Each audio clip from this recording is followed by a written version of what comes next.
After I listened to my own video, I decided I couldn't possibly put this out there without some sort of disclaimer. You need to know how this video originated. Even if I don't show my face here, I am quite outspoken in my real life. As you can imagine, this drags me into fierce debates every now and then. This time I bumped into a guy who was literally a fanboy of the bank. This was surreal. I had no idea something like this could even exist.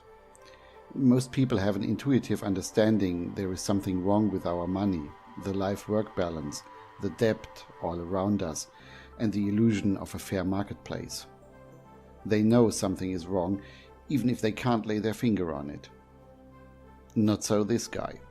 The fanboy was seriously of the opinion the banking system is wonderful and all the evangelical people who run it have a heart of gold and we should be thankful to have them. Needless to mention, this guy drove me nuts. I lost it several times in this debate. I can be of high temperament in real life. However, at the end I invented a little fairy tale of two kingdoms for him, to give him at last an idea what kind of power the bank has. It was partly successful. At last he understood the power, even if he is still of the opinion the nice bankers would never do something like this. I'm not of the opinion everyone listening to this channel has the mind of a child and needs a fairy tale to understand the world. A fairy tale about money and two kingdoms. Do you like fairy tales and the Middle Ages? I bet you do.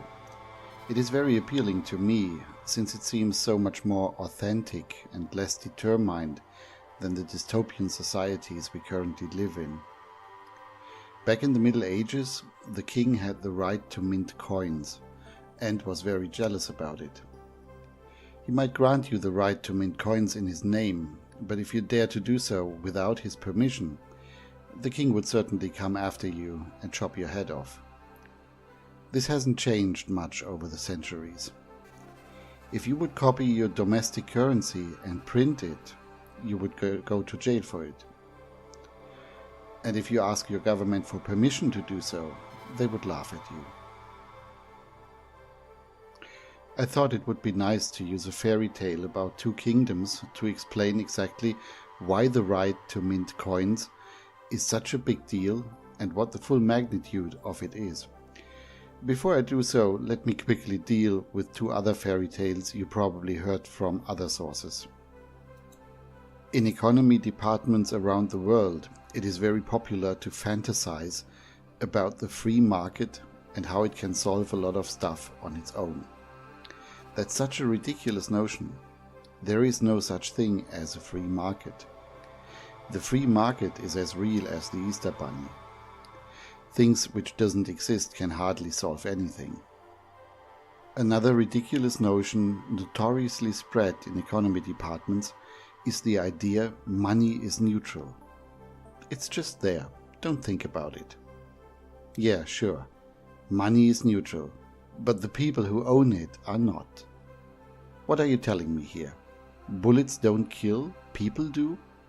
Sure, so in a world without humans, bullets were harmless and money were neutral. What a useless revelation this is. It is literally someone telling you, look the other way, Goyim, nothing to see here. To my great disappointment, simple-minded Goyim tend to buy this crap without even questioning it. So, time for the fairy tale I promised. You are King George, and this is your neighbor, King Jamal. As it turns out, King Jamal does not really like you. He would love to see you burn. Also, he doesn't like your peasants very much, probably because they support you largely. Unfortunately, you are not very bright. You confuse me with a friend and decide to give me the right to mint coins in your name for your kingdom. As it turns out, my cousin is pretty close to King Jamal. He is doing his paperwork and asks Jamal if he would be interested to pay the both of us if we help him to solve his problem with you, his neighbor. Of course, Jamal is excited about this idea. He wanted this for years. Now I begin to create large amounts of your currency and funnel it, with the help of my cousin, into Jamal's hands.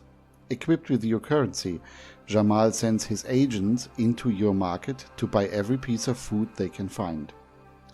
What do you think are the consequences of this?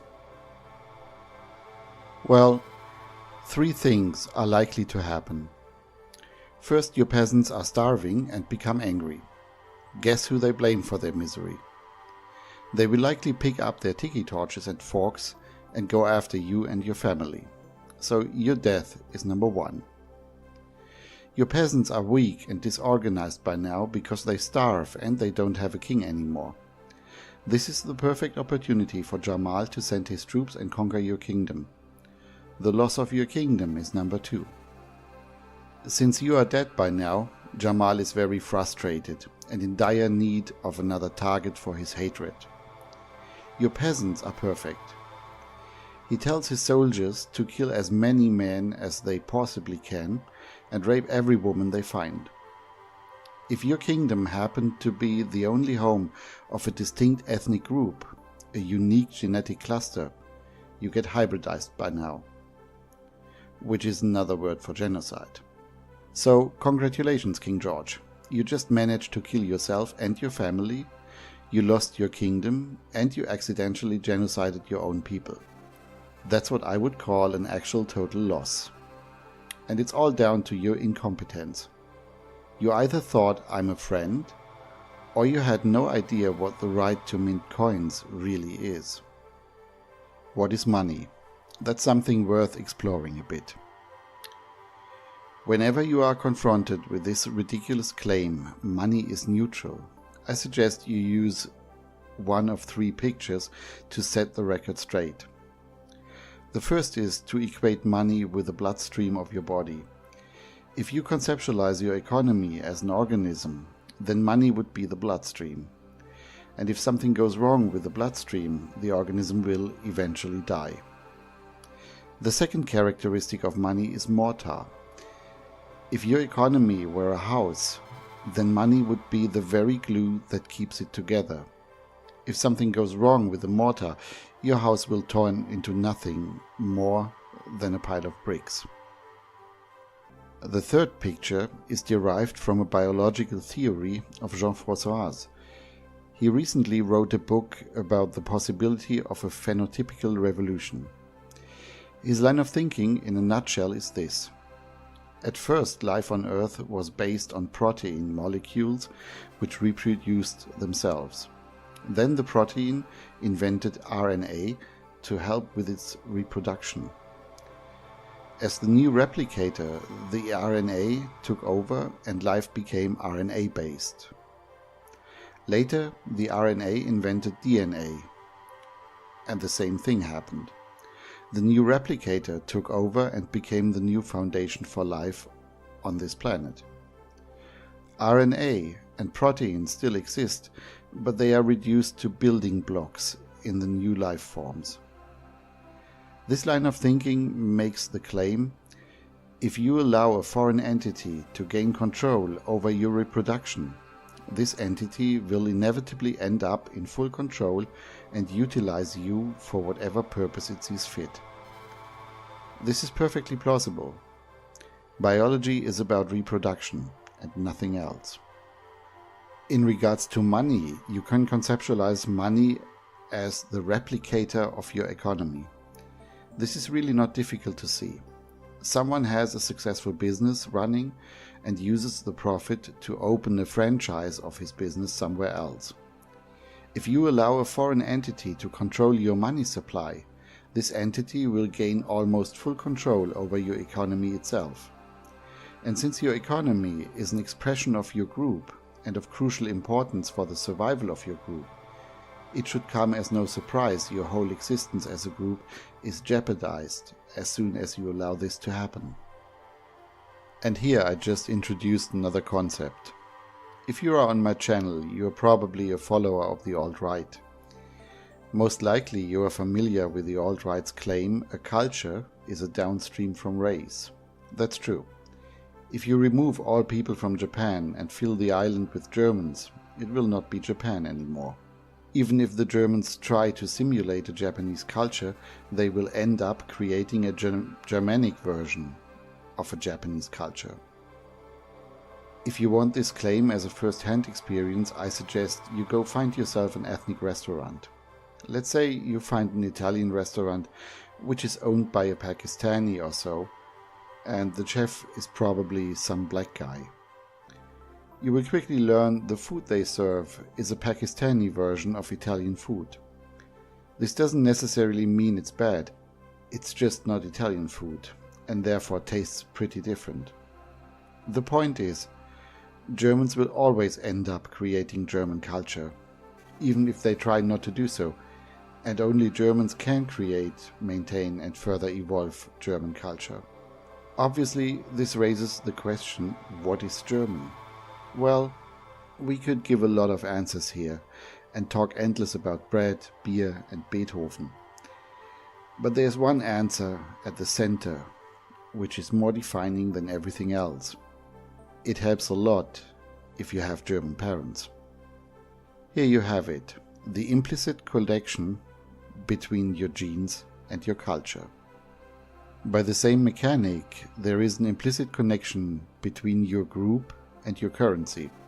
Unlike culture, your money is not a downstream of a race or an ethnicity, but a downstream of a group, as an unit of organization with a shared economy. Your money is an expression of your group and your economy, and therefore crucial for the survival of both. At this point, I have provided 4 nice pictures you can use to explain to people what money actually is. For your economy, money is the bloodstream, the very mortar or glue which keeps it together, the replicator which defines the future, and the pure expression of your group and your economy.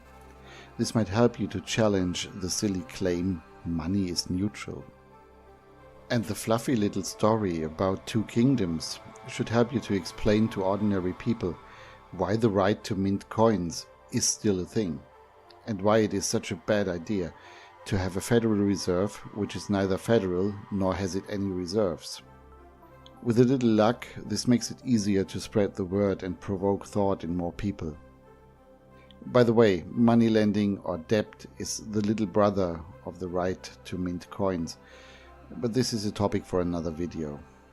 I hope you enjoyed my thick German accent. Be well, wherever you are.